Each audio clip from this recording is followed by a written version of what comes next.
I'm here today highlighting a Scottish Government fund that helps companies decarbonise their industrial processes, and what I've seen here today at Graham's Dairy is a shining example of that. In very simple terms, a project that has decarbonised the heat processes here, which has helped to reduce the carbon footprint of this company but also lower its energy costs. So exactly the kind of project we want to see spread out across the economy, because decarbonising industry is a key part of meeting our net zero targets overall. Well, the mini budget was a catastrophic disaster that is playing out in real time before our eyes right now. The UK economy is in crisis. We're seeing sterling in free fall, we're seeing the cost of government borrowing ratcheting up, and we saw on Friday from the Chancellor policies that are both, in my view, morally abhorrent, racking up borrowing that future generations will have to repay, not to invest in the overall well-being of the economy or help the majority, but to make a relatively small number of already rich people even richer. That's indefensible.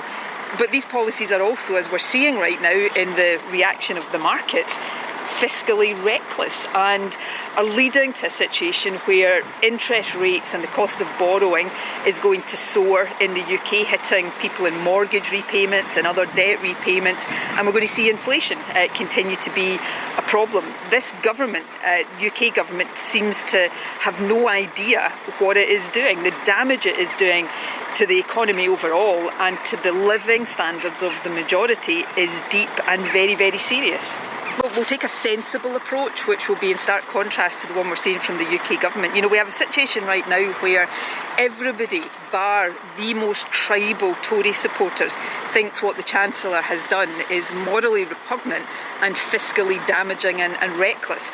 And yet somehow there is an expectation that the Scottish Government should follow suit. That would be absolutely the wrong thing to do. So we'll take sensible, careful decisions that are about helping those who need help most. And let's remember the context that the UK is in right now, where increasing numbers of people are struggling to heat their homes and feed their children and have the basic essentials of life. So we'll help those who need it most, and we'll continue to take steps that are about investing in and building a sustainable economy, because that's about infrastructure, it's about well-being, it's about strong public services, it's about decarbonisation. It's not about hefty tax cuts for the tiny minority of the wealthiest people in our society. Well, I'd say two things to that. Firstly, the attractiveness of a country is not just about income tax rates, it's about the health of our economy overall, it's about the investment in our infrastructure, it's about the strength of our public services, it's about the social contract. So if you live in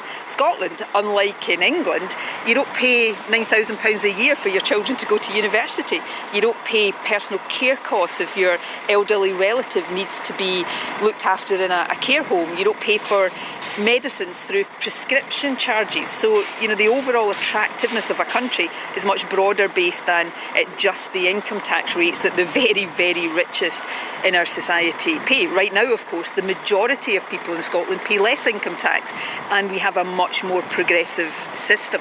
But the second thing I would say is the route to a healthy, sustainable, vibrant, broad-based economy is not simply to cut the taxes of those who are already very, very wealthy. These policies that the Chancellor unveiled on Friday will only cut tax for people earning over £155,000 a year.